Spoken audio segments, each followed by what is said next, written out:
Thank you, and thank you folks for staying on schedule here, sticking it out here. So carbon stores, fluxes, and what does watershed restoration and forest management impacts have on stores and fluxes? We have been working in Redwood National Park. The impetus for this study was that the Park Service had a vision of climate change that wanted all western parks to estimate existing carbon stocks. So to fulfill that mandate, we're addressing three questions. One, where is the carbon in the system? Two, how much particulate carbon is leaving the system through export through rivers? And three, how might watershed restoration activities affect carbon storage? So, where is the carbon in the system? Simple answer, in the soils and in the vegetation. But let's look at that a little closer. The NRCS did a soil survey of Redwood National Park lands. We have hundreds of different units of soils in the park, but it's very nice because we have this good database of what kind of soils, where they are, and what the carbon content is of undisturbed soils. And there's a wide variety across the landscape, as you might expect. And the soil, SOC is soil organic content, and it varies greatly from, there we go, my pointer's not working well, from a low of less than 10 megagrams per hectare in recent floodplains or dune fields to 300 megagrams per hectare on ridgetops, and old-growth forests contain the highest amount, moist redwood forests contain the highest amount of about almost 500 megagrams per hectare. So we can map the soil organic carbon stock across Redwood National Park lands by using that soil data, and the total amount that we come up with is 12 million megagrams of soil for park lands. Then the next point was how much is in vegetation. This was the first order estimate of carbon in vegetation. We used publicly available online carbon estimators from the Forest Service and NASA. We used the existing Redwood National Park vegetation maps to get an estimate of what the different vegetation communities had in terms of carbon content. Our next talk is going to show a much more detailed study of biomass in redwood. So I would expect that our estimates will go up in time as we do these more detailed surveys of biomass in the redwoods. But the gist is for that first go-around of carbon estimates, we came up with 17 million megagrams of live and dead standing wood in Redwood National Park lands. A lot of Redwood National Park is second-growth forest, not old-growth forest. So that's something to keep in mind, too, as we compare numbers with just old-growth forest. What's interesting about the redwood ecosystem is we actually have more carbon storage in the vegetation and the above-ground biomass than we do in the soil. This is different than a lot of other ecosystems around the world, such as grasslands or tundra or even tropical forest. So it's an interesting point if you look at above-ground biomass in the global systems. How much carbon is leaving the system? So what I'm looking at today is what is being exported by the rivers, and of course we do have a large amount of material leaving our watersheds through inorganic sediment, silt, and sand, but also the organic component of watershed export. What I'm not talking about, what we have not looked at, is the export to the atmosphere through soil respiration, for example. So that's a whole other aspect of the carbon budget that we're not covering in this study. But what are we measuring for the river export? Well, we have a series of gauging stations in Prairie Creek, Upper Prairie, Middle Prairie, Little Lost Man Creek. The red triangles are our gauging stations.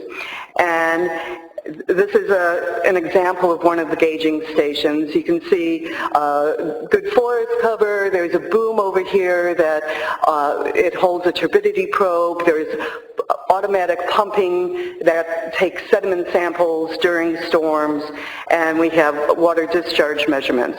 This is an example of what the sediment sampling looks like. Those are different turbidity levels in the bottles on the right.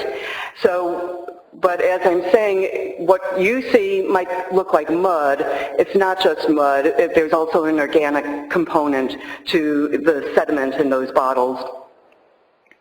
So that's the automatic sampler on the left. So during storms, they're pumping the samples.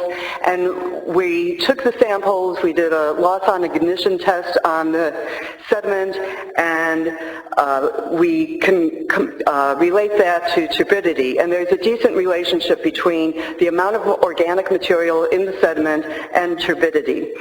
So we can then use turbidity records and discharge records to put that together and say how much organic carbon is being exported at these gauging stations every year. And what we find out is it ranges from the years that we have data for, ranges from 1.6 to 4.2 megagrams per carbon per square kilometer per year. Well, what does that mean? If we look at the total annual sediment yield from these basins, the sediment yields in these old-growth, unlogged basins are very low, from 8 to 30 megagrams per square kilometer per year. This is not, the conventional wisdom is, oh, our North Coast rivers are just eroding away. We have some of the highest sediment loads around. That's true for the large rivers like Redwood Creek, Mad River, Madej, which are heavily logged. But in these old-growth forest systems, there's actually very low sediment yield, and of that sediment yield, there's a high percentage, 25 to 33% of that stuff coming out is actually organic and not silt and sand. And that's actually one of the highest fractions of organic sediment output when you look at it on a global basis. So we have a lot of biomass in these forests, and we have a lot of carbon being exported from the rivers in this forest. The other phase of our study was to look at management effects on carbon dynamics. I'm not going to go into the effects of thinning. There was a whole section on silviculture yesterday. You could hunt up those folks if you want to know more about the effects of thinning. Also prescribed fire, I'm not going to discuss today. What I am going to talk about is the road restoration program at Redwood National Park. It started in 1978 when the park was expanded, and the park inherited hundreds of miles of abandoned road, and they started a program of road removal. So what we wanted to know is, what is the carbon footprint of this road decommissioning? This is an example of some of the early decommissioning. You start off with a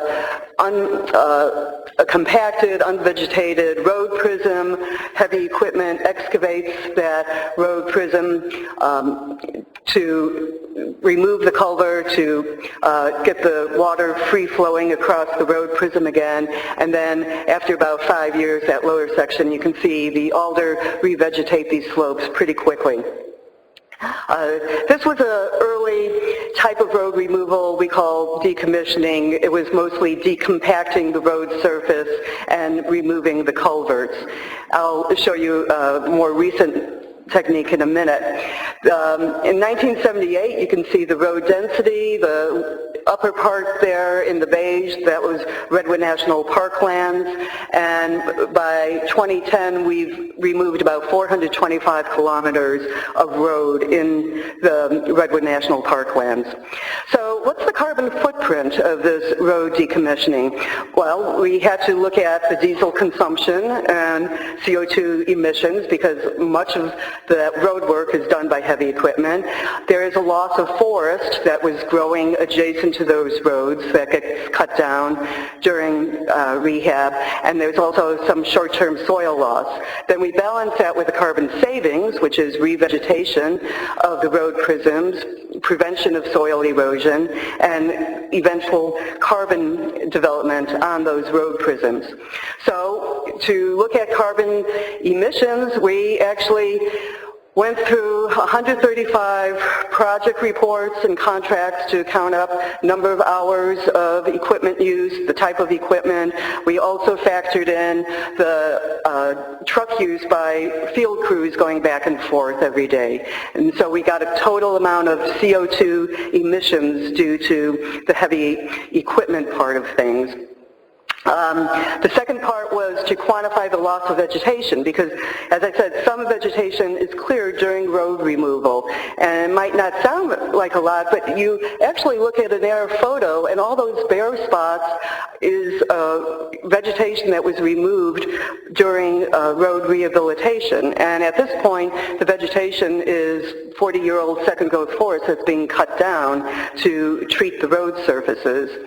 And a lot of that wood that's cut down is placed on the hill slopes or in the stream crossings. Alder is, of course, will decay quicker. Redwood will stay on the roads longer. We don't have good estimates of how quickly that mulch breaks down, though. There is some short-term soil loss after rehab. Here you can see the channel that was excavated is incising, so that represents a carbon loss. But then there's also revegetation of these hill slopes afterwards. So the one on the right was a couple years after restoration, and then by 5-8 years after restoration, we're getting pretty good alder growth on these road surfaces. So that actually provides a challenge to us when we're trying to map the erosion off the roads, to do soil sampling on the roads. The alder growth on these road prisms makes it really hard to bushwhack and collect our samples. But we did map treated road systems looking for gullies, landslides, doing the soil sampling, and measuring the vegetation. So there's also a carbon savings from the road restoration. If we can prevent road-related landslides from occurring through road decommissioning, that would be savings of carbon, because landslides strip the soil and wood, which are carbon sources, from the hill slopes and deliver it to the stream channels. So we compared landslide rates on treated roads versus untreated roads after a large storm in 1997, and road restoration does not prevent all erosion, but it sure does cut down the amount of erosion that comes off of these abandoned logging roads. Another thing we were looking at is how quickly does carbon accumulate in road prisms. On the left you see recently ripped, decompacted road. It has negligible amount of soil carbon at that point. On the right you see an old growth redwood forest soil. Top 50 centimeters is very dark, organic, rich soil. So how long is it going to take to get to that point? So we collected 915 soil samples from treated roads and adjacent forest and old growth forest. We collected them at 5, 20, and 50 centimeters depth, and it spanned 32 years of treatment. I'm not going to get into the details of the model that we use because there are a lot of different variables when you're looking at the soil distribution in Redwood National Park, but the main main variables we were looking at was underlying lithology, the age and type of vegetation, the distance from ocean, because that influences the humidity and the air temperature, and aspect, elevation, the type of road treatment, and the age of treatment, and there were some other factors we threw in. The things that came out to be the most important variables were the type of vegetation, distance from ocean, and aspect. And this is just an example of what we're finding from a north-facing slope on schist bedrock at 5 centimeter soil depth. A decommissioned, we basically start almost at zero soil carbon when the roads are first treated. The decommissioned roads, the oldest we've now tested is 32 years old, and soil organic content has gone up to over 1%. The fully recontoured roads is a more recent treatment. It seems to recover soil organic carbon at a faster rate, but we don't know whether this is a linear relationship or what's going to hold over the next few decades. Just for a comparison, though, you can see the second growth forest has close to 4%, and an old growth forest has close to 5% soil organic carbon. So we're increasing a little bit through time, but we certainly have a ways to go to reach a forested situation. So when we put all that together, road decommissioning, the carbon costs were 23,000 megagrams of carbon. The savings as of 2009 were 72,000 megagrams. So we have a net savings of 49,000 megagrams per carbon. And as the road prisms revegetate, there will be more carbon stored on these road prisms in the next few decades. So some perspectives: old growth forests are the #1 store, and soils are the second most important carbon store in Redwood National Park. In streams draining old growth forests, a quarter to a third of the suspended sediment load is organic carbon export from the system. And road restoration does have carbon costs, but carbon savings are higher in the long run. We have several products that have come out of these studies. I brought some reprints here if anyone wants to look at things in more detail later. So that's it. Thank you.